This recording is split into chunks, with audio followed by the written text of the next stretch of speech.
Hi, HR Nation. It's Chris Rainey. Welcome to HR Leaders, the show where we interview today's most successful and innovative HR practitioners 5 days a week. Today, we're joined by Karin, CEO and President of Let's Grow Leaders. Karin, welcome to the show. How are you? I'm great. Thanks so much for having me. I'm really excited to have you on. I love your energy already before we even hit record. And I was like, let's just do this. Let's just make it happen. Let's hit record and let's make it happen. It's very rarely I do that, but I love your energy. So I'm really excited to share your journey, your experience with our listeners. So before we jump in, tell us a little bit about your background and your journey to where we are today. Yeah, my first job in HR was with Bell Atlantic, which then became Verizon, and I was involved with team-based organizations and that transformation. And then I did a decade of human resources, leadership development, merger integration work. And I was working on a big merger project with a senior vice president of customer service. And he said, you know, you're on a trajectory to be a senior leader in HR. And here's the thing, I would feel a lot more comfortable with you in that role if you had led a large team.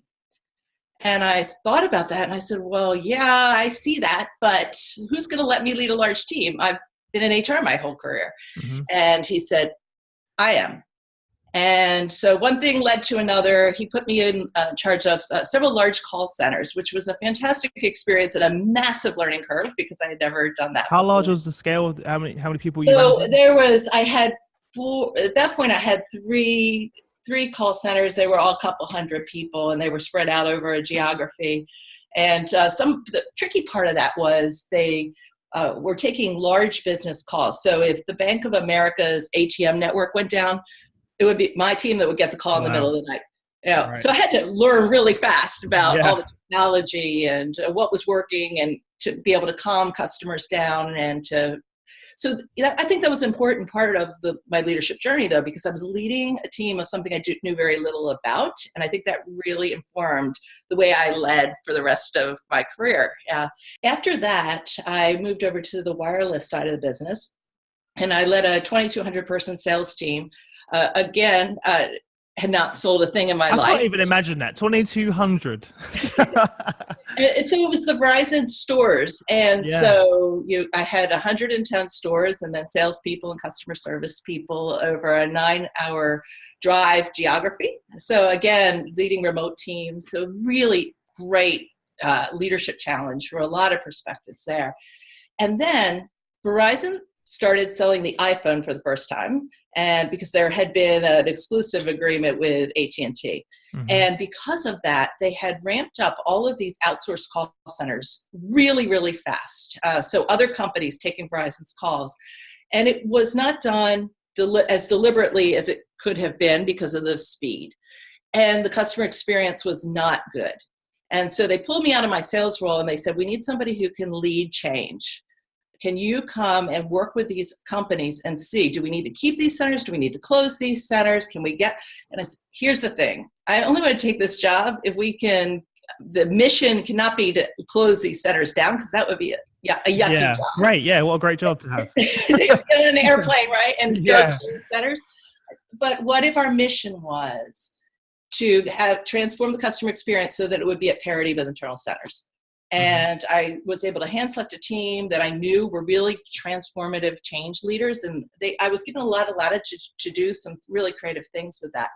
And we did. Over a 3-year period, we got to parity. The interesting thing about that was that while I was doing it, I was finding I was going into these centers and working with the senior teams in these outsourcers, working at the front line. I was finding I was telling the same stories again and again about how to be an effective leader. How do you manage results and relationships, right? That it's both of those things. You don't have to be a jerk to get results. But if you're just really nice, you're not going to get it. It's a balance. Yeah. And so I thought, I should start writing these stories down. They're pretty good. And so I started a blog. And mostly I was encouraging the people in these call centers to read my blog. And I would also break down my frontline leadership philosophy into very specific tools. Like, here's how you run an effective meeting that balances results and relationships. Here's how you have a tough conversation with somebody who is underperforming in a way that balances results and relationships. And so this, as the blog was just really for them, And one thing led to another, and everybody started reading it. It got an international following, and my phone started ringing. Can you come be our keynote speaker? Can you do consulting for our teams? I'm like, I'm a Verizon executive. I can't do any of that. Yeah. It's a conflict of interest, and who has the time, right? And I thought about it, and as the calls kept coming in, maybe I could. And so I gave Verizon 4 months notice. I didn't want anything to fall apart. And they all said, you're crazy. Nobody leaves a good job like this. Everyone tells you you're crazy when you're going to leave a good I left a lot of money on the table, and, all that stuff. So that was 5 years ago. So I wrote a little book, a little self-published book, Overcoming an Imperfect Boss, which was just a lot of fun to write, thinking about all of that. And then I just started the company. And my first book was Winning Well, Manager's Guide to Getting Results Without Losing Your Soul, which is all about the internal focus of confidence and humility, and the external focus of results and relationship, and that it's an and of all those things. And that if you can come to any situation with that grounded in confident humility, and then focused on the balance, results, and relationships, no matter what you're doing. And then we have very practical tools of how do you do that. So I had this idea for this book. David Dye, who is my co-author, had an idea for a book, and we met at a book publishing lab. We had known of each other online because of blogging, and we had read each other's stuff. And at one point, David had actually called me because he read something in HR.com, and he was reading it. He said, gosh, I don't really remember writing this, but this must be my stuff, because and he got to the byline, it was me. So we had actually had one conversation when he called about that. But we ran into each other at this book publishing lab, and we realized we were writing the same book. We really were. So we said, we're going to publish at the same time. We could be competitors, or we could collaborate. And we really didn't know each other. So David's very analytical. He says, well, how about this? Let's write a book proposal together. And if we still get along after that. That's a good idea, at least, yeah. Very deliberate way of writing it. So we did, and we ended up writing the book. He was living in Colorado. I was living in here. Wrote the entire thing remote, only saw each other face-to-face one time. A lot of things happened over that period of time, personally for both of us. We're both single. We get through the book. It's published, it's arrived. We realize we've fallen in love. Didn't expect that one coming. So we merged our businesses together, got married, and so now we're running around the world doing leadership development and keynote speaking. You clearly both think the same way and have the same passion as well. It's very rare that you find someone that shares all of those things that you just mentioned, and that you can stand each other after a certain period. Yeah. I'll be honest. When you said that, at the same time, part of me was like, I don't know if I could be around my wife that much, and be on tour with her. She I think I would drive her crazy more than the other way around. So that's amazing. So where we are today, then, I was really excited to have you on the show because, everything you've been talking about is directly relevant to, what the HR leaders that listen to the show, right? This kind of goes without saying. One of the things you wrote down when we first started speaking was courageous cultures, right? Which in itself sounds, what is courageous cultures? Can you kind of just define that for me? My favorite definition of culture is Seth Godin's, which is, people like us do things like this. And when I think about that from a courageous culture's perspective, what is it that people like us do? People like us speak up. We tackle the problems. We talk about what's not working. We're not afraid to take on the big challenges. And we got very interested in this because of our work with clients, because what we were noticing is a pattern that we would go in at the senior level of the business, and the senior leaders would say, gosh, I just wish people would solve problems on their own. Why am I the one to have to find this stuff? Sound like me. Yeah. Why aren't people sharing best practices? Why do I have to be the one that discovers something? And in the very same companies, we would go in and do focus groups at the front line, and people would say, nobody cares about my ideas. When I bring an idea, nobody ever does anything with it. And we say, are you guys working for the same company? No, I hear this all the time. Yeah. And so we thought, where is this breaking down?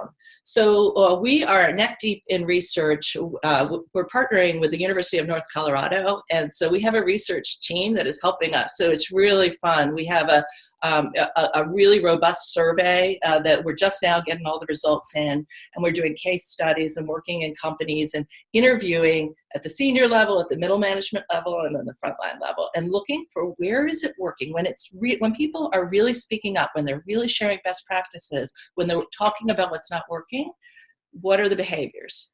And when it's broken, what are the behaviors? What are the systems that are in place? What are the leadership behaviors that are in place? What's the training that's taking place? And what is the training that needs to happen?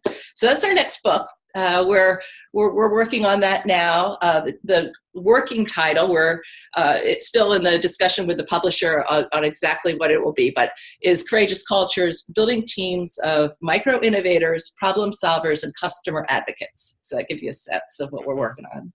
I hear that same challenge from the executives I'm speaking to, say exactly the same thing. We want people to speak up. We want people to go out. And then I hear exactly the same thing from the employees saying, no one listens to my ideas. I don't have any voice. So what's the disconnect? Yeah, I think it's a couple of things. Some of the time it's that we're finding that people have had a bad experience in the past and they spoke up and something happened. They got in trouble. Somebody yelled at them. They ignored their idea. And sometimes it's really ancient history. I'll say, well, when was that? Well, it was 10 years ago with a different boss. And there's a lot of psychological research that says, your brain stores that kind of stuff and you're not even conscious of exactly why you're so scared. You're just scared. And so I think that is part of it.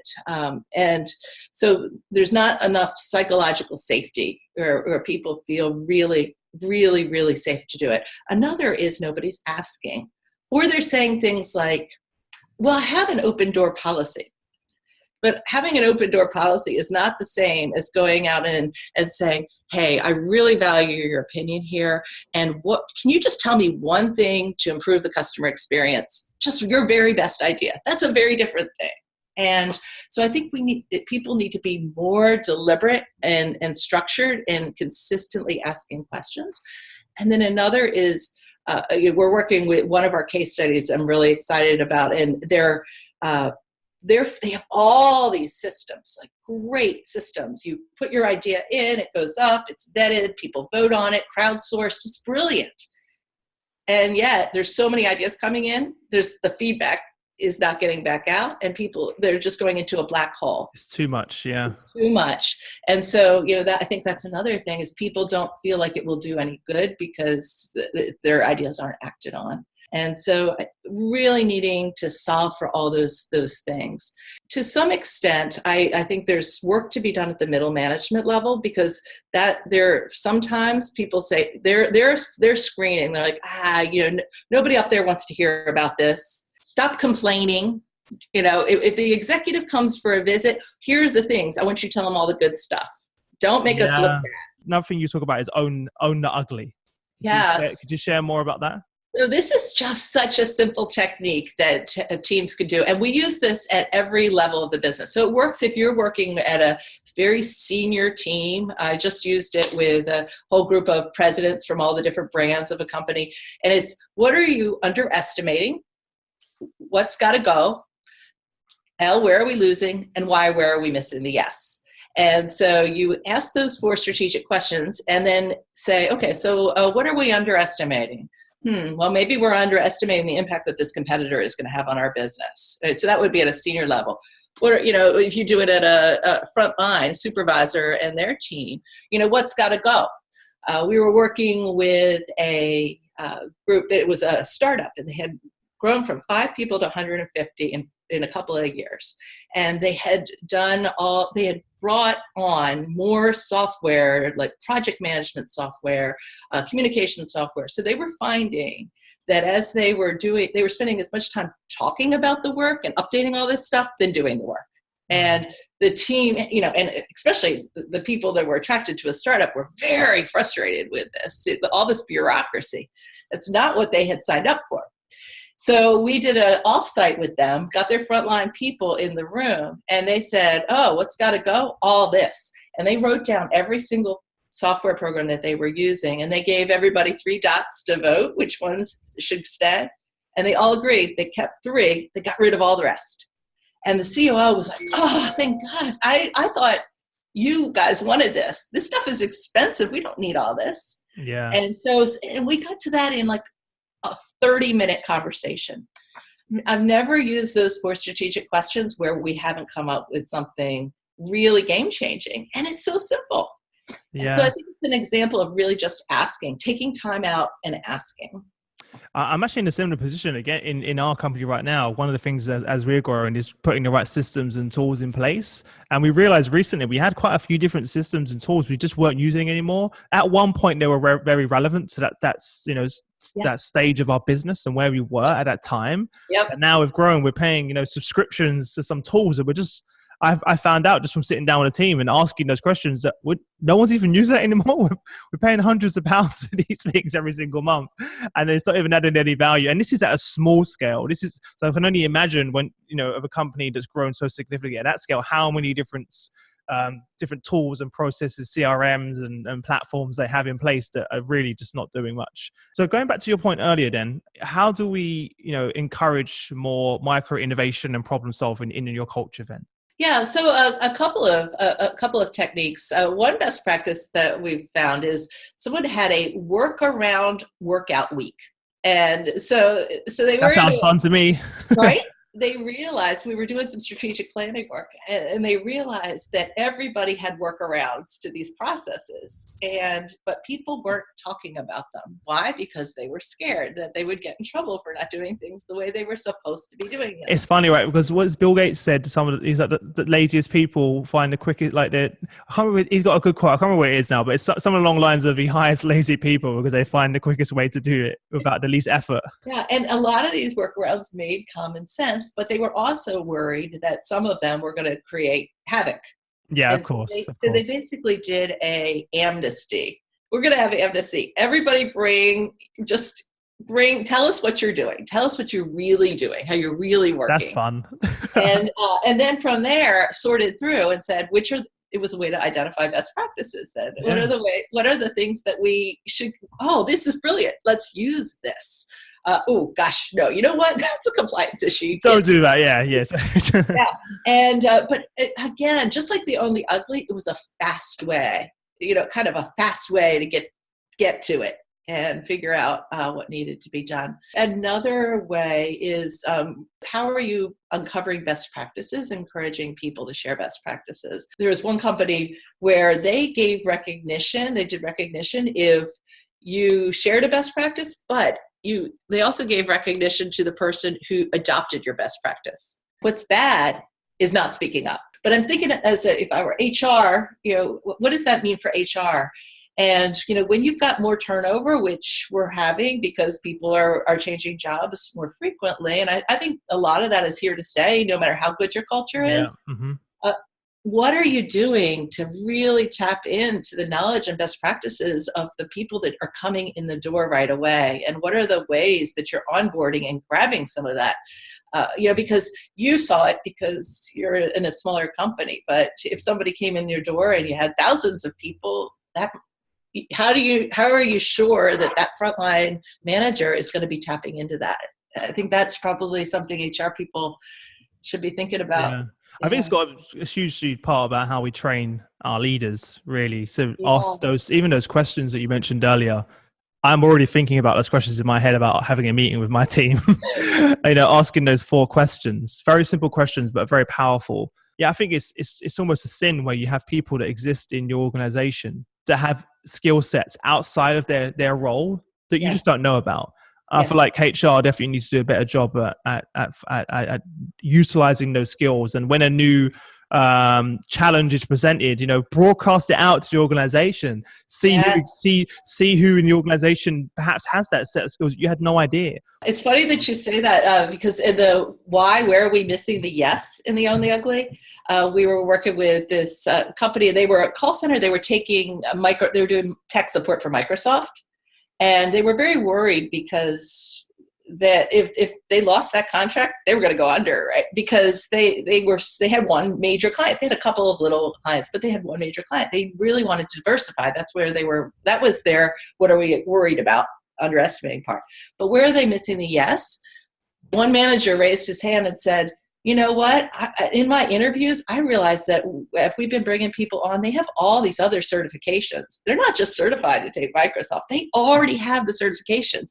We just need to do a quick inventory of what the certifications are, and then let's go after those clients. Like wow. It was such an obvious whole new. That's crazy. That's such a good example. They're already certified to deal with those, and now your inventory. You now have all of this inventory you can now sell.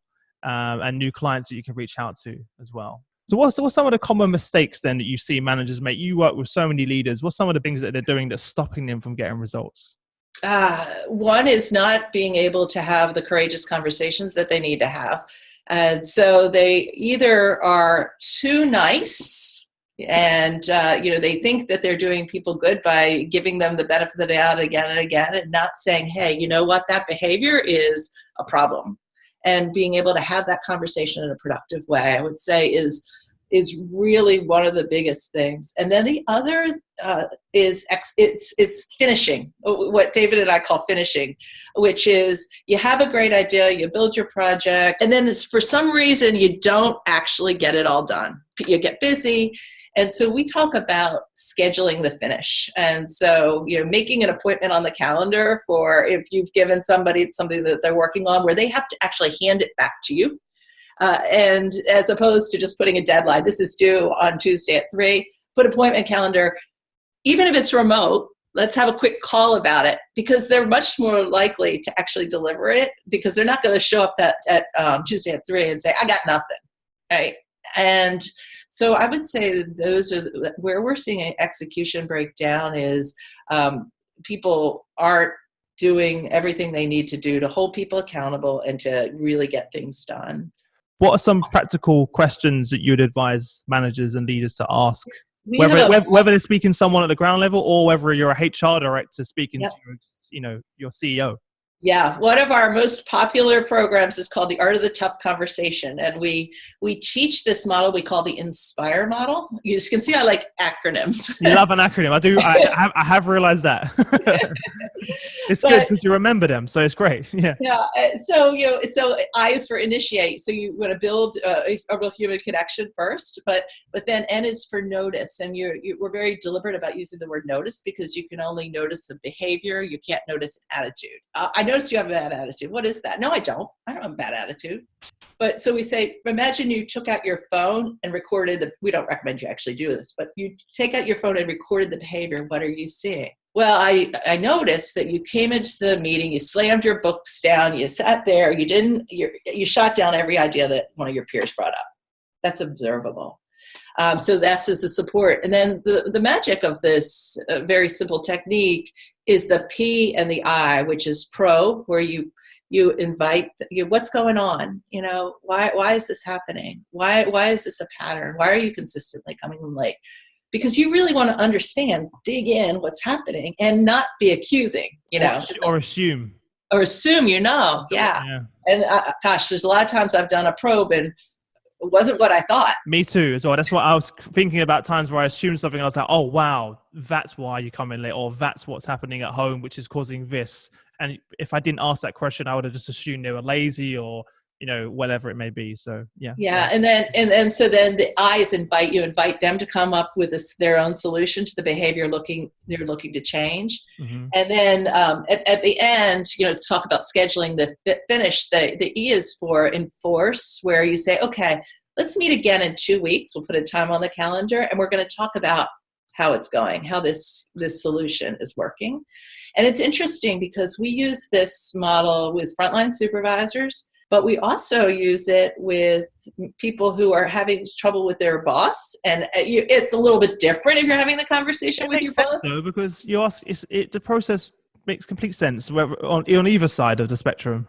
Yeah, it works really well if you can go in and you can teach it at multiple levels, and then people recognize they're having, and they're being had, the inspired conversation is happening. Yeah, but I don't think there's anything wrong with that either. Yeah. Because I feel like, and again, that's something so tactical and tangible that you just gave us that as a manager would have been so useful for me just to go in and just having that structure of just going in and be like, this is how I'm approaching this conversation. And I don't think there's anything wrong with that. Even if they know that you're having that conversation. Yeah, absolutely. Yeah. One of our clients just wrote Inspire on his whiteboard. And so when it's behind, and so if somebody's there, he's like going through having the thing. But it's funny that you say it, because what my favorite review of our book was somebody said, I feel like if I have a management problem, I can sit in the parking lot, look at the table of contents, read the solution, and walk in and do it. That it's super practical like that. I think that's probably one of the best things compliments you could get, because there's so many books that I come across where it's great, a lot of theory, and it's fantastic, and there's some incredible ideas in there. But at the end of the day, if there's some actionable takeaways and things that I can go back and implement now, then I really, it's great to be inspired, but I want to have actionable results and execute on some of it straight away. I think it's so important. So, and that's one of the things that stood out before we even had this conversation, that you had all of these things laid out for people that they can, and it's so simple. It's simple. It doesn't cost huge sums of money. It's just something I can just go and do straight away. As well. So it's probably the best compliment you could get. In terms of the leaders that you work with, once they kind of go through the program with you, do you ask them to read the book first? It depends. We work with companies in so many different ways. My favorite way is to work with a group of people over a period of time, where they're reading the book along the way, but they're getting training, and then they go apply it, and then they come back and we talk about how did that work, and then we teach them something else and they go apply it. So there's constantly action learning happening along the way, and the book really works well in that, so that you can. We also, if people just want to read the book, we have a free book group facilitators guide, and I can send you the link to that, where you can read it with your team and talk about it, and there's questions and videos and that kind of stuff. I think that's a great idea. Yeah, I'd love to grab hold of that for everyone listening. And when's the new book? You said it's coming soon. Well, yeah, we're still at the beginning stages, so that'll be. I imagine it'll actually be published probably a year from now. So it's this one's a big undertaking with a lot of research, so it's taken a minute. But I'm what's the inspiration behind the second book? Because I always find, like, when I speak to people, they say, Chris, you know what? Since the first book, there's so many new things that we've learned. There's so much more I wish I added in there. It always seems to be the same thing. Is that the same for you, or is it completely different direction? It is, because the Winning Well is a very practical. It's how to be a great manager. And the Courageous Cultures is how do you build a whole culture? And because that's what we were finding, and we were in this disconnect that I was talking about at the beginning and how do you take that and bring it all together? And then the other thing is, so much is changing now with the technology and the gig economy. I feel even though Winning Well was only written a couple of years ago, the world's changing pretty fast. Winning Well that advice is timeless. Yeah, timeless. That's what I was thinking as well. It doesn't matter when you read that; the principles are the same regardless, because that's human behavior and that's the way people feel and think.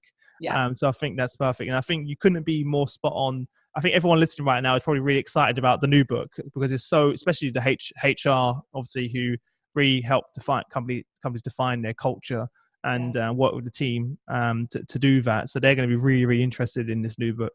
Last question then, because I should have asked earlier in the podcast. And when you was going through that transition from HR leader to managing the sales team, going through that big transformation, what were the things that you took from your experience of HR over to managing that sales team? Yeah, so it was the sales team in particular was interesting, because when I got in there, 13 out of 14 of the people were men, and 14 out of 14 had been in retail sales for their entire career. And here comes HR chick telling us how to do it. We know what we're doing. There was a lot of skepticism that I was put in there for a succession planning rotational move. It would look that way. I can understand from their It point of was, view and it was. yeah, no, yeah, of course. But but they're going straight to the negative uncertainty. Oh my God, what's going So on? I would say, for anybody who's making that leap, be confident that your HR skills are absolutely transferable, right? So you know how to do change management. You know how to make genuine human connection with people. Use it all. Just go in with confidence and the humility to know that what you don't know. And so when I was talking, I went build those relationships with one salesperson at a time, of my direct reports. And I spent a lot of time in the field. And I said, here's the thing. I don't know sales. Here's what I do know. I know how to get results through people. And we've got a lot of people. And in that particular mode, we had a massive, where were we missing the yes? Because in our stores, we were only selling, we were really focused on the consumer, right? People, moms and dads and kids walking into the store. But we weren't selling anything because at that point, this was chronologically, it was before Verizon had the iPhone. Mm-hmm. And so people were coming into our stores disconnecting their phones. That's all they were doing. And so HR, what did I do in HR? Well, you got to figure out who's got to have the best practices. So I ran into this guy named Yomi, and Yomi did not look like he should be my best salesperson. Scraggly goatee, his clothes were always the way. It's always the way. But he was asking every customer, where do you work? And what I found was he was tapped into a small business market. So I went back to my team and I said, look, Yomi's figured it out. And they're like, no, Yomi's Yomi. He can sell ice to Eskimos. Small business doesn't work. And so here's where I know, how do you do change management as an HR perspective? You've got to isolate a behavior. So I said, okay, here's the deal. I'm not saying small business is our new strategy, but what I am saying is for one day, every single salesperson working that day is going to ask every customer where they work, and we're going to see what happens. And we're going to make it feel like a holiday.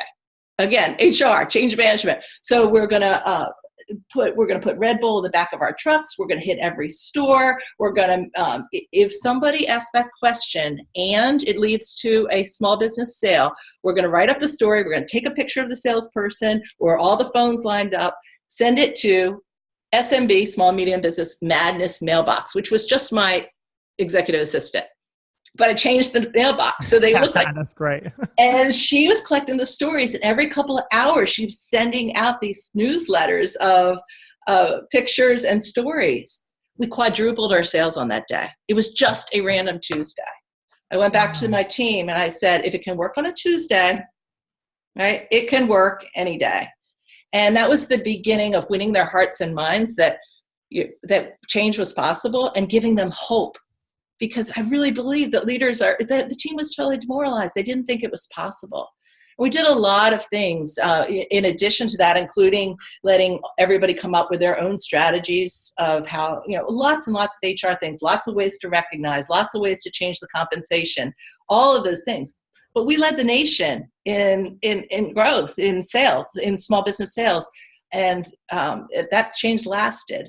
Yeah. That's only going in like an HR person, though. Yes, right? And I was literally about to say, and you had no Excel experience, and you managed to achieve that. And the reason I wanted to ask you that question, I made a point of it at the end of the show, is that so many of the HR leaders that I speak with are perhaps they have those opportunities presented to them and they turn them down. Where are you getting information from, Chris? Well, I have very close relationships with our customers, and a lot of them are friends of mine, and they tell me, Chris, these are CHROs of huge organizations that have been offered CEO positions and, positions, chief sales officer, and they turn them down because they're worried about that transfer of skills or fear of failure, which is very natural to everyone.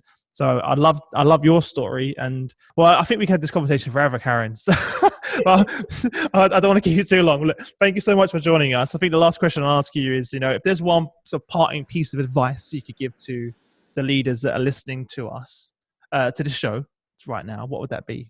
And also, what's the best way for them to get in contact with you if they don't want to learn more about your work and reach out to you?